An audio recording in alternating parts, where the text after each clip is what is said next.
स्वागतम् स्वागतम् स्वागतम् स्वागतम्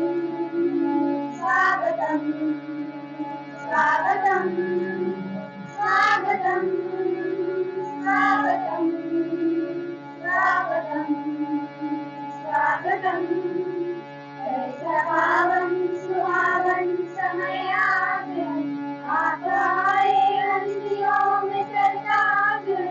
ऐसा पावन सुहावन समय आज है, आप आए हंसियों में सरताज है।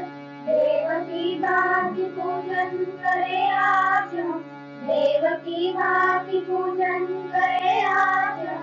स्वागतम् स्वागतम् स्वागतम् स्वागतम् स्वागतम् स्वागतम् स्वागतम् स्वागतम् स्वागतम् स्वागतम् स्वागतम् स्वागतम् स्वागतम् स्वागतम् स्वागतम् स्वागतम् मन की बगिया से हमने कलिया बुनी, श्रद्धा के फूल से हमने माला बुनी।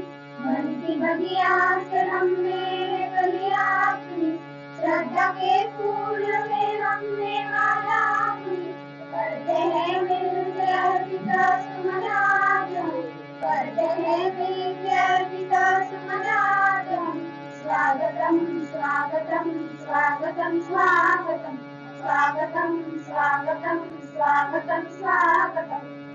स्वागतम् स्वागतम् स्वागतम् स्वागतम् स्वागतम् स्वागतम् स्वागतम् स्वागतम् स्वागतम् मन की वीणा से गुंजिका ध्वनि मंगलम्, मन की वीणा से गुंजिका ध्वनि मंगलम्।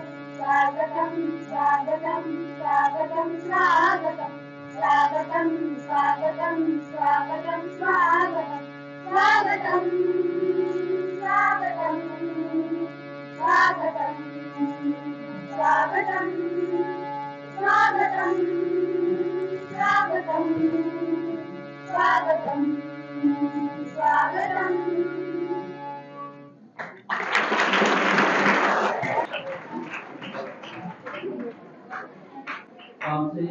कौन से भी कार्यक्रम की शुरुआत ईश्वर के स्तवन से होती है, तो यही छात्राएं ईश्वर का स्तवन करेंगी। तेरे नाम अनेक तुए कहिए, तेरे नाम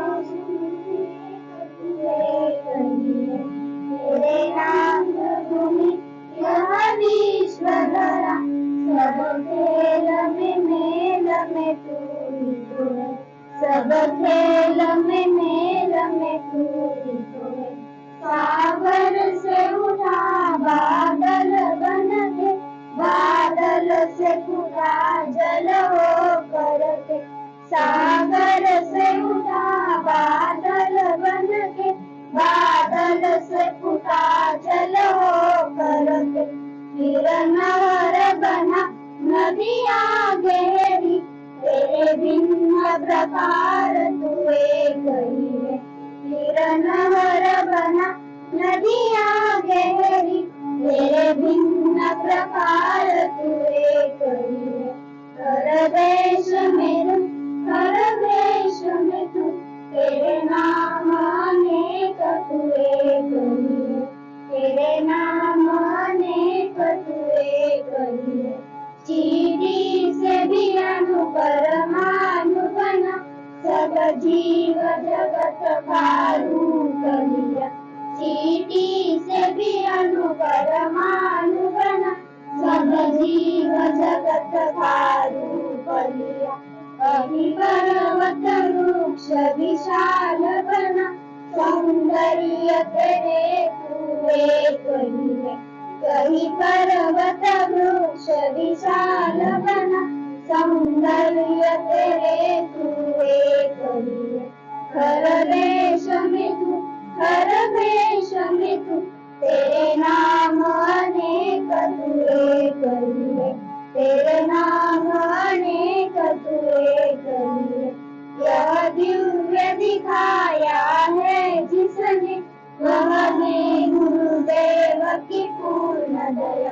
यह दिव्य दिखाया है जिसने, वह है गुरुदेव की पूर्ण दया। टुकड़ा करे और न कोई लिखा, बस मैं और तू सब एक ही है। टुकड़ा करे और न कोई लिखा, बस मैं और तू सब एक ही है। हर देश में तू, हर देश में तू, तेरे नाम अनेक तू एक ही है। तेरे नाम अनेक तू एक ही है। तेरी रंगभूमि यह विश्व धरा, सब खेल में मेल में तू ही तो है। सब खेल में मेल में तू ही तो है। सब खेल में मेल में तू ही तो है। यह आज के इस अपने हिंदी दिन के कार्यक्रम के प्रमुख अतिथि रहेंगे और वह स्थान वह ग्रहण करें, ऐसे मैं उनको विनती करता हूं। पाटिल सर संगमेश्वर महाविद्यालय के हिंदी विभाग के अध्यापक और प्रमुख है।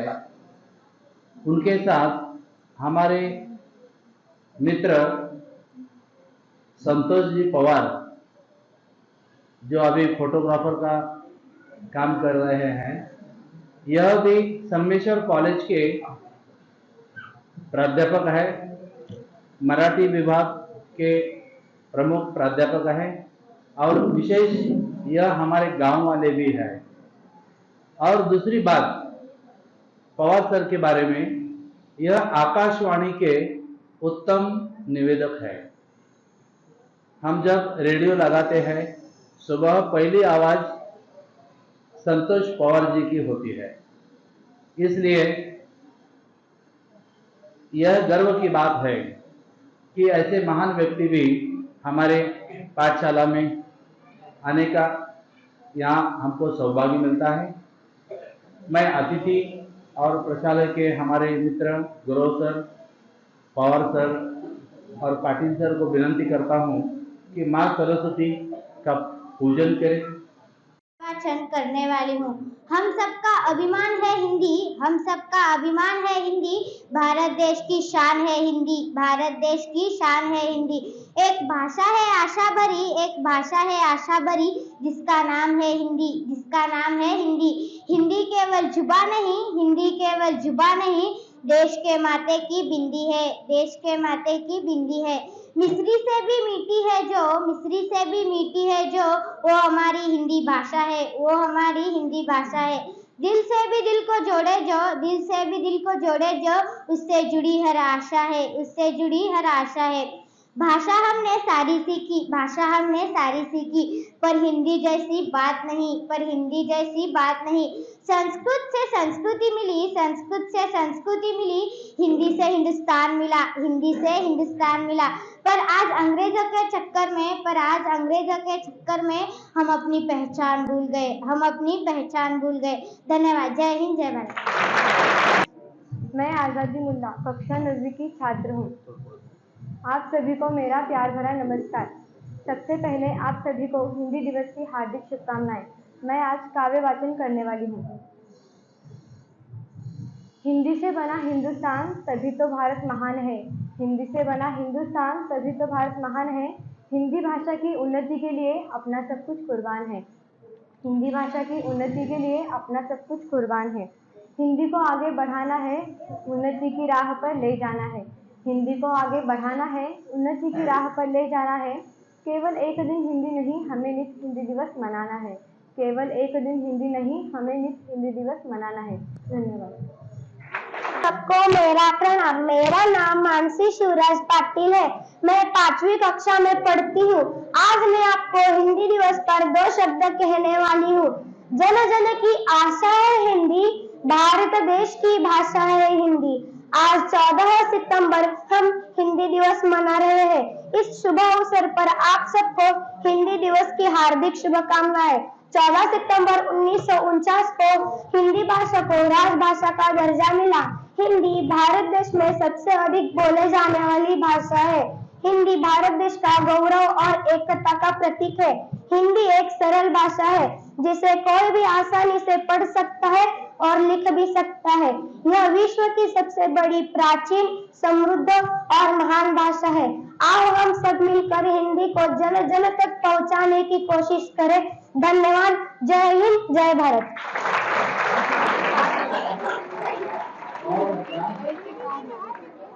माँ की शान है हिंदी, हम सबका अभिमान है हिंदी। भारत माँ की शान है हिंदी, हम सबका अभिमान है हिंदी। जन जन की भाषा है हिंदी, भारत माँ की आशा है हिंदी। जन जन की भाषा है हिंदी, भारत माँ की आशा है हिंदी।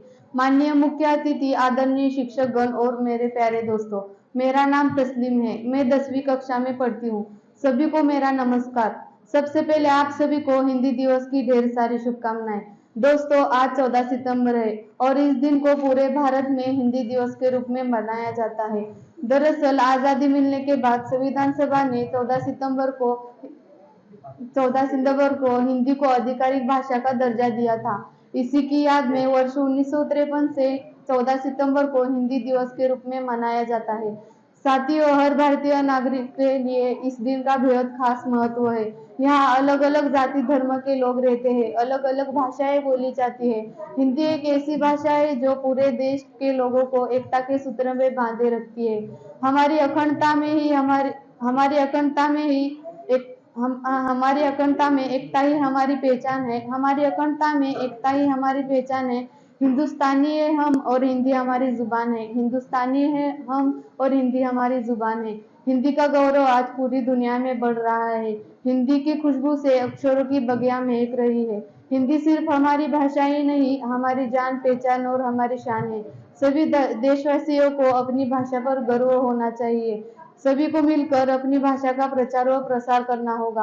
अंत में मैं आप सबसे यह कहना चाहूंगी कि हिंदी मेरा ईमान है, हिंदी मेरी पहचान है। हिंदी मेरा ईमान है, हिंदी मेरी पहचान है। हिंदी हूँ मैं और वतन भी मेरा प्यारा हिंदुस्तान है, और वतन भी मेरा प्यारा हिंदुस्तान है। धन्यवाद। उन्होंने वो कविता कंठस्थ की और यह कविता आप सुनिए।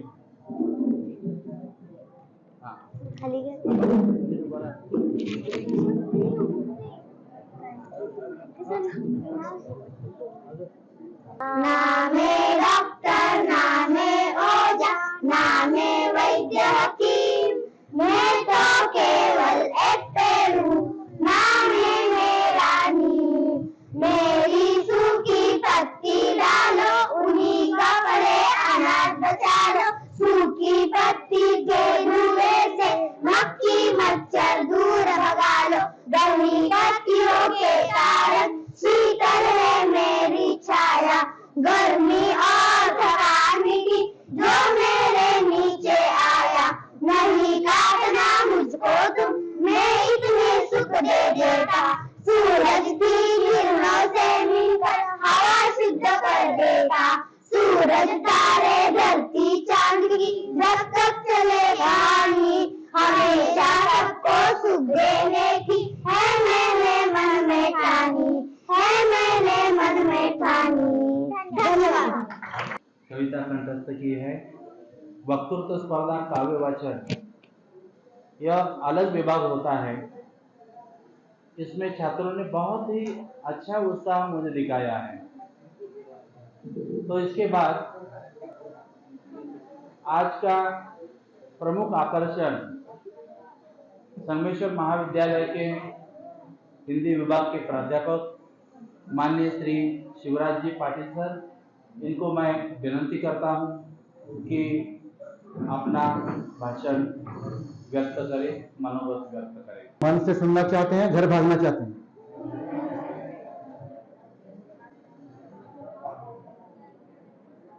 मैं अभी यहां बैठा था, उस कोने से लेकर उस कोने तक सभी छात्र मिलकर घर भागने की योजना बना रहे थे।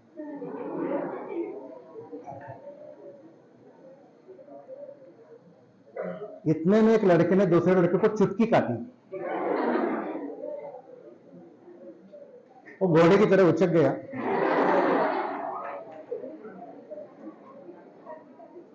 और इतने में मेरी आंख उसके आंख से मिली। वो बेचारा शर्मा गया।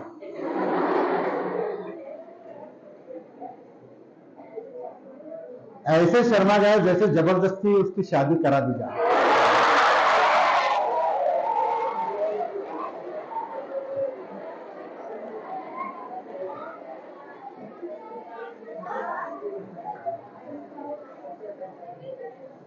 फिर मैंने और गहराई में देखा, फिर एक ऐसी नजर दौड़ाई मैंने कि उस कोने में बैठा हुआ क्या कर रहा है, इस कोने में बैठा हुआ क्या कर रहा है, ये क्या कर रहा है। और इधर बहुत ही खूबसूरत लड़कियां खड़ी होकर हिंदी दिवस की बधाइयां दे रही हैं, शुभकामनाएं दे रही हैं। बड़ा मजा आ रहा है, बड़ा आनंद आ रहा है। लेकिन उस कोने में बैठे हुए सभी भारत का भविष्य,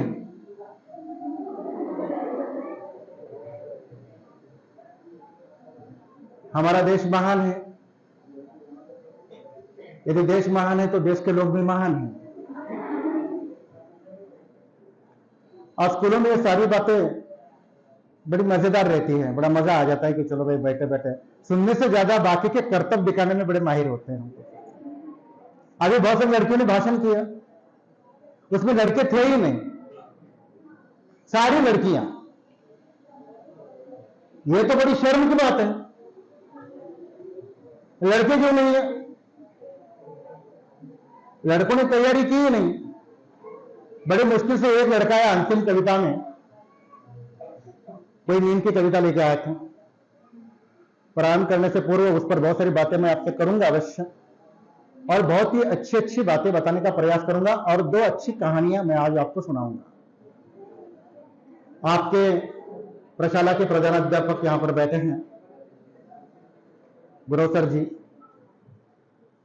मेरे परम मित्र सकोजी सर, मेरे और एक परम मित्र है, मेरे साथ आए हैं यहां पे संतोष पवार जी। कक्षा 5 से लेकर कक्षा 10 तक पढ़ाने वाले सभी अध्यापकगण, अध्यापिकाएं सभी यहां पर उपस्थित हैं। बड़े मन से कार्यक्रम का आनंद उठा रहे हैं, मजा ले रहे हैं। कुछ अध्यापिकाओं को मैं देख रहा था, जब उनके विद्यार्थी जब बात करते हैं माइक पर, जब वे बोलते हैं या अपना वक्तृत्व प्रस्तुत करते हैं, वे भाषण देते हैं, उनको बड़ी खुशी हो जाती है। जब अपने छात्र बहुत अच्छा बोलते हैं, अध्यापक को बड़ी खुशी हो जाती। मैं मानता हूं उसके जीवन की सर्वोच्च खुशी यही है, कुछ और नहीं होता कि अपना कोई शिष्य, अपना कोई विद्यार्थी, कोई छात्र आगे बढ़े। ये बहुत ही आनंद का प्रसंग होता है, बहुत ही खुशी का प्रसंग होता है। इसका अनुभव यहां पर सभी ने किया है, और मेरे सामने बैठे हुए सभी बहुत ही अच्छे अच्छे मीठे मीठे शांत प्रवृत्ति के सभी विद्यार्थी बिल्कुल जवानों की तरह बैठते हैं, बुड्ढों की तरह नहीं बैठते, तन कर बैठते हैं।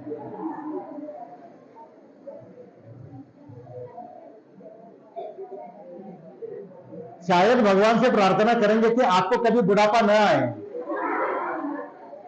ऐसे ही जवान बने रहें और रीढ़ की हड्डी को सीधा करके बैठे रहें। रीढ़ की हड्डी है ना सभी को, सीधा करके बैठ जाइए, उसको आदेश दीजिए कि वो सीधा बैठ जाए। सबसे पहले आपके प्रशाला में जो अनेक प्रतियोगिताएं हुई, जो स्पर्धाएं हुई, उन स्पर्धाओं के लिए आप सभी का अभिनंदन।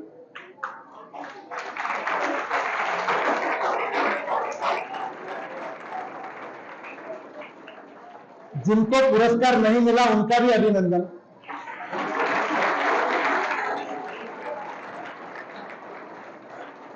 जिनको पुरस्कार मिला उनकी प्रशंसा।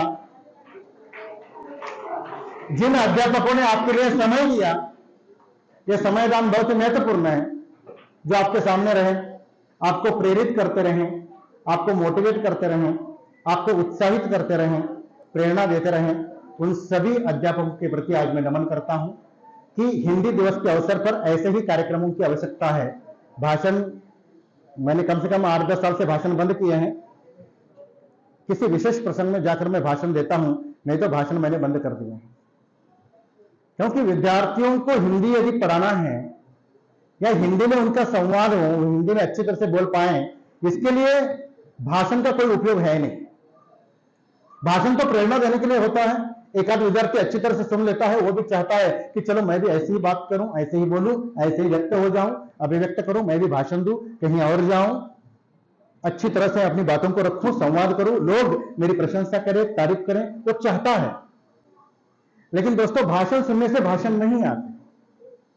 यदि आप अपने जीवन में भाषण कला सीखना चाहते हैं, अच्छे वक्ता बनना चाहते हैं, अच्छे विद्यार्थी बनना चाहते हैं, ऐसे हिंदी दिवस के अवसर पर आप भी बातें करना चाहते हैं, तो आपको शब्दों का ज्ञान होना चाहिए। अपनी किताबों को अच्छी तरह से पढ़ना चाहिए। जैसे अभी इन छात्राओं ने कविताएं कंठस्थ की, यही उम्र होती है, इस उम्र में कविताएं कंठस्थ करनी चाहिए। नीम की कविता अभी इन छात्राओं ने पढ़ी, उस कविता की सबसे बड़ी विशेषता मैं बता दूं आपको। नीम का पेड़ हमारे आसपास सर्वत्र दिखाई देता है, वो हमारे देश का है, हमारी उसके साथ अच्छी दोस्ती है। मैं मानता हूं कि पेड़ों के साथ हमारी अच्छी दोस्ती है।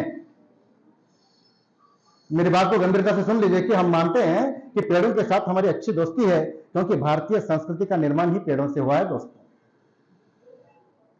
याद रखिए मेरी बात। और नीम की विशेषता यह है, नीम का पेड़ हमारे देश में है, लेकिन अमेरिका जैसा देश कह रहा था नीम का पेड़ हमारा है। सुन रहे ना, नीम का पेड़ भारत का है, लेकिन अमेरिका जैसा देश कह रहा है कि नीम का पेड़ हमारा है, भारत का नहीं है। सदियों से भारत में ऋषि मुनि इन नीम के पेड़ों को लेकर दवाइयां बनाते रहे हैं, और भारत के चप्पे चप्पे पर नीम के पेड़ हमें दिखाई देते हैं, और उस नीम के पेड़ के साथ भारत के घर घर की दोस्ती है। नीम के वृक्ष पर हम खेलते हैं, नीम के वृक्षों पर हम झूला झूलते हैं, नीम के छांव में बैठ जाते हैं, नीम के पत्तों से खेलते हैं, उसके बीजों से खेलते हैं, उसके बीजों को दवाई के रूप में लेके आ जाते हैं। हमारे हर एक उपक्रम में, कार्यक्रम में, त्योहारों में नीम का पेड़ होता ही है। दोस्तों, इतना ही नहीं, नीम का उपयोग हमारे प्राचीन, हमारे बुजुर्ग बहुत दिनों से करते आए हैं, इसलिए भारत सरकार ने जमकर कहा नीम का पेड़ हमारा है, अमेरिका का नहीं है।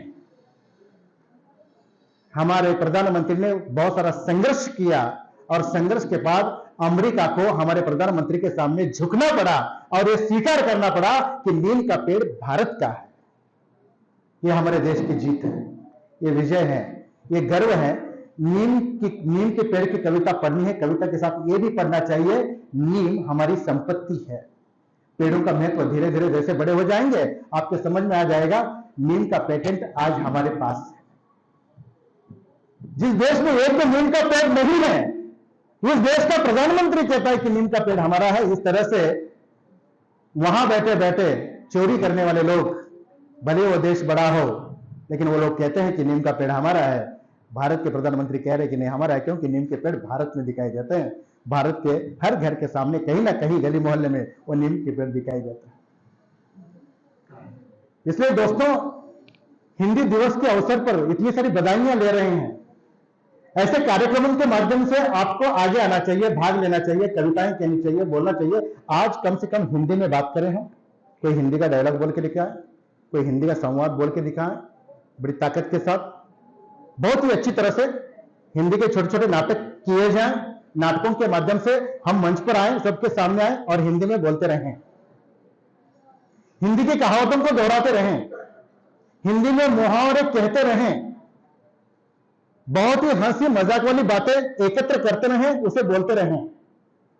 जब हम आपस में चर्चा करेंगे, संवाद करेंगे, बोलेंगे एक दूसरे से, आप टीवी देखते हैं, फिल्में देखते हैं, धारावाहिक देखते हैं, हाथ में मोबाइल होते हैं, मोबाइल पर भी सुनते हैं, इतनी सारी बातें सुनने के बाद हम हिंदी बोलने में संकोच करते हैं। हमें किसी भी प्रकार का संकोच नहीं होना चाहिए। शुरू शुरू में गलतियां हो सकती है, होने दीजिए, गलतियों से लज्जित मत हो जाइए, शर्माइए मत, शर्माना नहीं है। जिस तरह से भोजन करते समय शर्माते नहीं, बैठे बैठे चुटकी काटते समय शर्माते नहीं, आपस में अपने दोस्तों के बाल नोचते समय लज्जित नहीं होते, बैठे बैठे इधर उधर देखते देखते एक दूसरे की क्या कहते हैं उसको मखौली करते रहते हैं, तब हम शर्माते हैं क्या? नहीं शर्माते। हल्के से चोरी करते समय शर्माते कभी? नहीं शर्माते। हिंदी तो हमारी भाषा है, इस राष्ट्र की भाषा है, इस राष्ट्र के लोगों की भाषा है, लोगों को एक करने वाली भाषा। लोगों को एक करके इसका मतलब क्या करती? हमने वाक्य में सुना है भारत में विविध भाषाएं बोली जाती हैं, सुना है कि नहीं? भारत में बहुत सारी भाषाएं बोली जाती हैं, यह भी सुना है। भारत के सभी प्रदेशों में अलग अलग भाषाएं हैं, यह भी सुना है। लेकिन हम 2-3 भाषाओं को अच्छी तरह से जानते हैं, बाकी की भाषाओं को जानते नहीं। हम कभी उन प्रदेशों में गए हैं क्या? नहीं गए। यदि हम घूमने के लिए चले जाएं तो महाराष्ट्र से बाहर जाएं तो भाषाओं का लहजा समझ में आ जाता है, भाषाओं की धार समझ में आ जाती है। कर्नाटक में जाइए, कन्नड़ बोली जाती है। कन्नड़ हम बोलते हैं, लेकिन कन्नड़ की लिपि हमें नहीं आती, गोल गोल जलेबियों की तरह होती है। और नीचे जाएंगे, तमिलनाडु में जाएंगे, उधर केरल में जाएंगे, कन्याकुमारी तक यदि घूमकर आएंगे, वहां की भाषाएं आप समझ भी नहीं पाएंगे और न लिपि समझ पाएंगे। वहां जाने के बाद आपको लगता है कि हम बहुत पराए हैं, किसी अलग देश में आ गए। यहां से और ऊपर चले जाते हैं तो इधर हिंदी प्रदेश है, कम से कम हिंदी हम समझते हैं। देश के बड़े भूभाग में हिंदी बोली जाती है, बहुत सारे लोग हिंदी बोलते हैं। आज विश्व में हमारी हिंदी दूसरे नंबर पर है। पहली भाषा चीन की है, उसके बाद दूसरी भाषा हिंदी है, अंग्रेजी नहीं, हिंदी है। विश्व की दूसरे नंबर की भाषा है, दूसरे नंबर की हिंदी बोली जाती। और आने वाले साल में अमेरिका के 1000 स्कूलों में हिंदी पढ़ाई जाएगी। अमेरिका के मैं कह रहा हूं, आने वाले साल में अमेरिका के 1000 स्कूलों में हिंदी पढ़ाई जाएगी, ऐसा प्रस्ताव वहां पर पारित हो गया, वहां की सरकार ने निश्चय किया। इसलिए दोस्तों, आप हिंदी सीखते रहिए, हिंदी को बढ़ावा देते रहिए, आपको पता चलेगा आगे चलकर आपको नौकरियां भी बड़ी अच्छी अच्छी मिल जाएगी। हिंदी पढ़ने के बाद इतना ही नहीं, मालामाल हो जाएंगे। क्या चाहिए आज लोगों को? अपना सपना मनी मनी, है कि नहीं?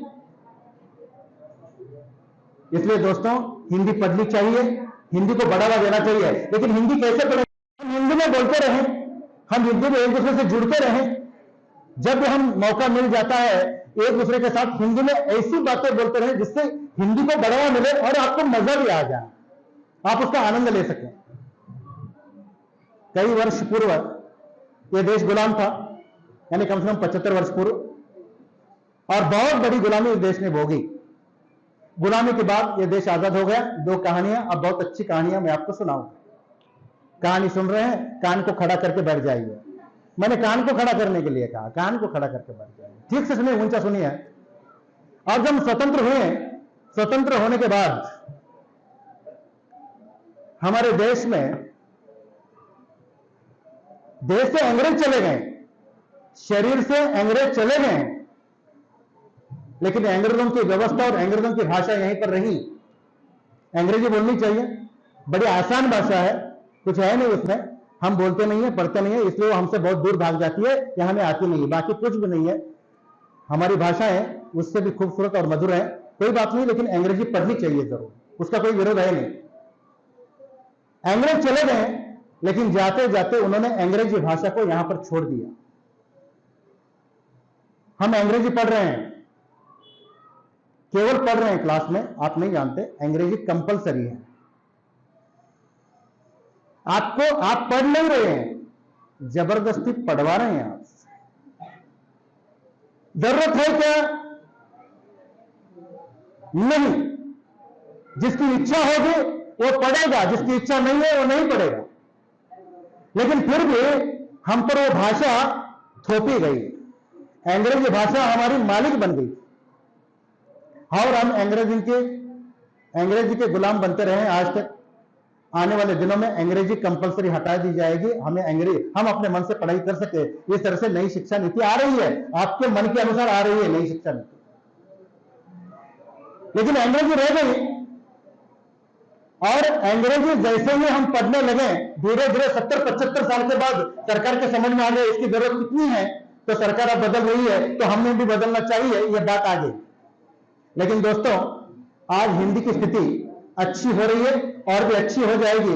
धरती से लेकर आसमान तक हिंदी पहुंच गई है। चांद्रयान हमने भेजा है, चंद्रमा पर भेजा है। चांद्रयान शब्द हमारा हिंदी का शब्द है, वो चंद्रमा पर भी पहुंच गया है। तो हिंदी लगातार विकास कर रही है, देश विदेश में फैलते जा रही है, अनेक देशों में पढ़ाई जाएगी। आने वाले दिनों में हिंदी विश्व पर अपना साम्राज्य स्थापित करेगी, इसमें कोई संदेह नहीं है।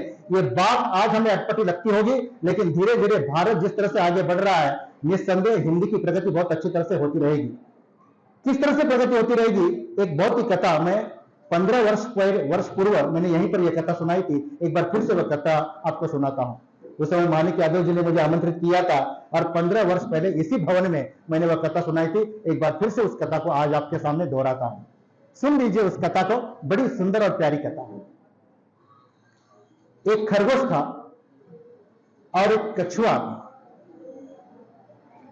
खरगोश यानी अंग्रेजी, कछुआ यानी हिंदी। एक दिन दोनों में दौड़ लग गई।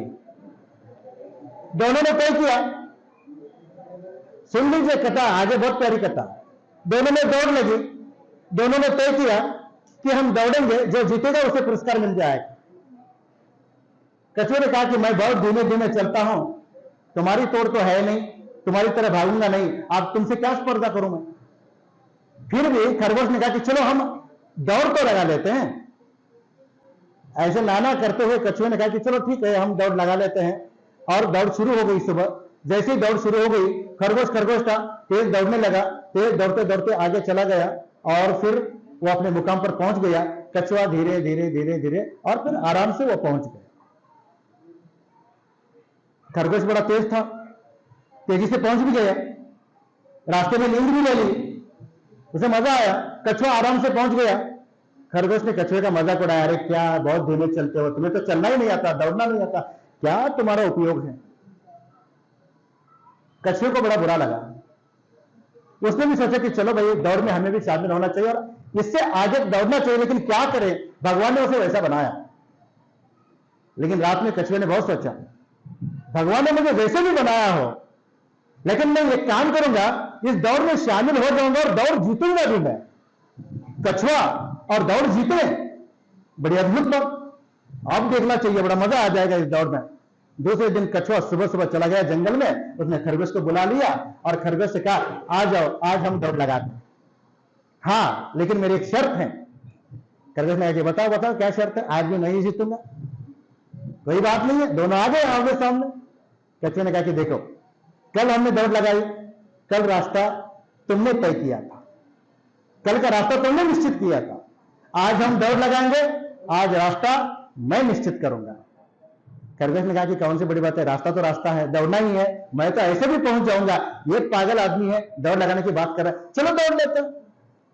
खरगोश ने कहा अहंकार में, ठीक है, चल चल चुन ले रास्ता। कछुए ने कहा कि ठीक है, यहां से हम जाएंगे और ये रास्ता जो है, कल इस रास्ते से गए थे, आज इस रास्ते से जाएंगे और हम दौड़ लगाएंगे। दोनों एकत्र आ गए, खड़े हो गए और दौड़ शुरू हो गई। खरगोश की तरह तेज दौड़ने लगा, आगे बढ़ा और पीछे पीछे कछुआ भी जाने लगा। कुछ दूरी पर जाने के बाद वहां पर खरगोश रुक गया। कछुआ पीछे दौड़े आने वाला था, पीछे से कछुआ निकल गया। धीरे धीरे धीरे कछुए को आते हुए देर हो गई और कछुआ भी वहां पर पहुंच गया। कछुआ भी वहां पर रुक गया। कछुए ने खरगोश की ओर देखा, क्यों भाया, क्या हुआ, रुक गया तू, तुझे तो आगे जाना चाहिए था। खरगोश ने कहा कि यह कैसा रास्ता चुना है। हाँ ठीक है, कल तुमने रास्ता चुना था, मैंने पूछा था नहीं ना, दौड़ा ना मैं, ठीक है, आज मैंने चुना है, तुम दौड़। सामने देखा, सामने बड़ी नदी थी। खरगोश रुक गया। कछुए ने क्या किया, खरगोश को देखा, धीरे धीरे कछुआ नदी में उतरा, नदी के पार उस पार पहुंच गया। उधर से देखा और खरगोश कहा, आजा आजा।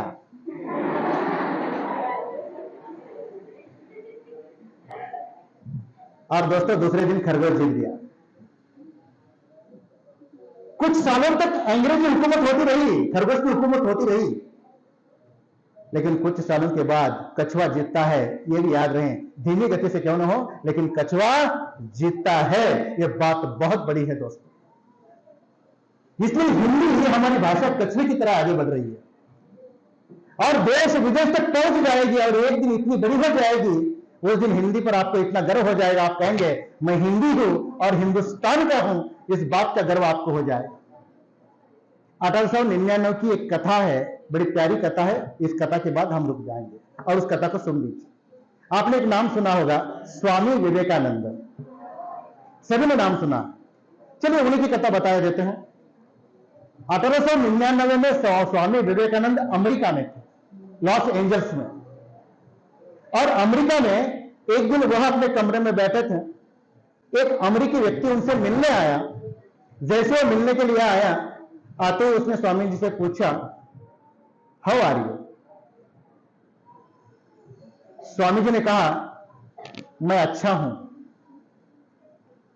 सामने वाला व्यक्ति समझ नहीं पाया। आते ही उस व्यक्ति ने पूछा, how are you? Swami ji ने कहा, मैं अच्छा हूं।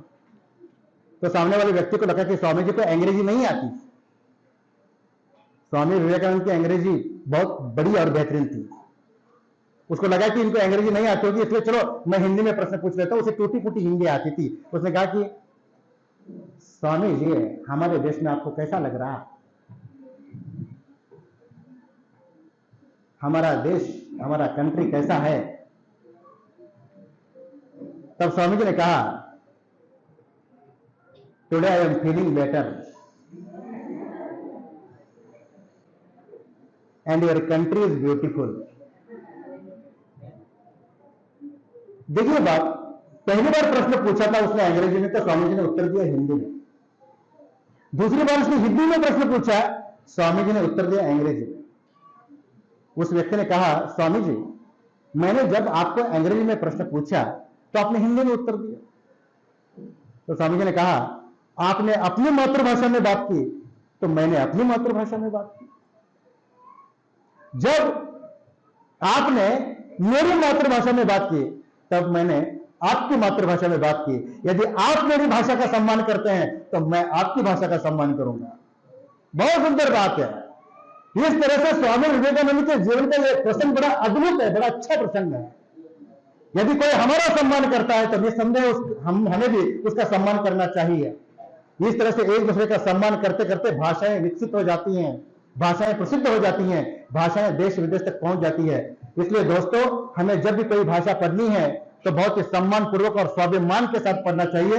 आप सभी, जिस तरह से बाकी की लड़कियों ने भाग लिया था ना, वैसे लड़कों को भी भाषण कला में भाग लेना चाहिए, स्पर्धाओं में भाग लेना चाहिए, विविध स्पर्धाओं में भाग लेना चाहिए। रंगोली स्पर्धा में भी किसने भाग लिया? बड़ी अच्छी अच्छी रंगोलियां डाली, अच्छे सुविचार वाली रंगोलियां डालती रही हैं। आगे चलकर यही स्पर्धाएं आने वाले दिनों में बहुत बड़ी होने वाली है। रंगोली सीखते रहिए, अच्छे भाषण करने वाले वक्ता बन जाइए। आप भी एक दिन अच्छा बोलोगे, निश्चित रूप से आपकी हिंदी बहुत ही खूबसूरत, मधुर और मीठी हो जाएगी। आज इस अवसर पर आप सभी ने, हिंदी दिवस के अवसर पर आप सभी ने ध्यान से सुना, अच्छी तरह से सुना, और मैं अपेक्षा करता हूं कि आने वाले दिनों में आप बहुत ही अच्छी हिंदी बोलेंगे, अच्छा सीखेंगे, उस लड़की की तरह अच्छा भाषण करेंगे, साहस के साथ बड़ा धाड़स बनाकर सामने आएंगे और बात करते रहेंगे। दोस्तों, धीरे धीरे हिंदी का अच्छा अध्ययन कीजिए, अच्छी तरह से पढ़िए, अच्छी तरह से लिखिए। आप सभी को आज के इस हिंदी दिवस के अवसर पर ढेर सारी शुभकामनाएं देता हूं। और आपने मेरा भाषण अत्यंत शांतिपूर्वक घर भागने की इच्छा होते हुए भी ध्यानपूर्वक सुन लिया, इसलिए आप सभी को बधाई देता हूं और यहां पर रुक जाता हूं। धन्यवाद।